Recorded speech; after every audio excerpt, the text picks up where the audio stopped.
Chetla swimming পুলে মর্মান্তিক মৃত্যু, জলে ডুবে প্রাণ গেল ১৯ বছরের যুবকের। কলকাতার চেতলা অগ্রণী সুইমিং পুলে ঘটে গেল মর্মান্তিক দুর্ঘটনা।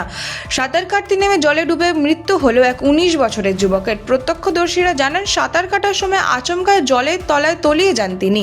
দ্রুত তাকে উদ্ধার করে SSKM হাসপাতালে নিয়ে যাওয়া হয়, তবে সেখানে চিকিৎসকরা তাকে মৃত বলে ঘোষণা করেন। ঘটনার পর সুইমিং পুল চত্বরে শোকের ছায়া নেমেছে। কিভাবে এই দুর্ঘটনা ঘটলো, নিরাপত্তায় কোনো গাফিলতি ছিল কিনা তা খতিয়ে দেখছে পুলিশ। যুবকের অকাল মৃত্যুতে পরিবার ও এলাকায় নেমে এসেছে গভীর শোক।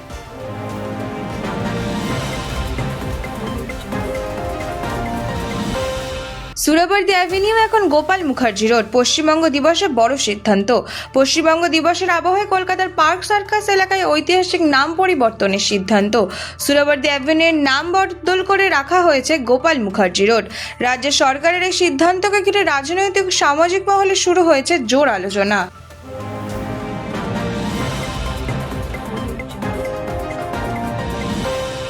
দক্ষিণবঙ্গে বৃষ্টির দাপট অব্যাহত, উত্তরবঙ্গে হড়পাবানের সতর্কতা।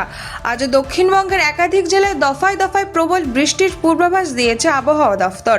বৃষ্টিপাতের জেরে দক্ষিণবঙ্গের জেলাগুলিতে হলুদ সতর্কতা জারি করা হয়েছে। আবহাওয়াবিদদের মতে আগামী দুদিন একই পরিস্থিতি বজায় থাকলেও বুধবার থেকে বৃষ্টির পরিমাণ আরও বাড়তে পারে। দক্ষিণবঙ্গের সব জেলাতেই ভারী থেকে অতি ভারী বৃষ্টির সম্ভাবনা রয়েছে। অন্যদিকে উত্তরবঙ্গের ৫ জেলায় জারি করা হয়েছে কমলা সতর্কতা। বিশেষ করে কোচবিহার ও জলপাইগুড়ি জেলায় ভারী বৃষ্টির কারণে হড়পাবানের আশঙ্কা থাকায় প্রশাসনকে সতর্ক থাকার নির্দেশ দেওয়া হয়েছে।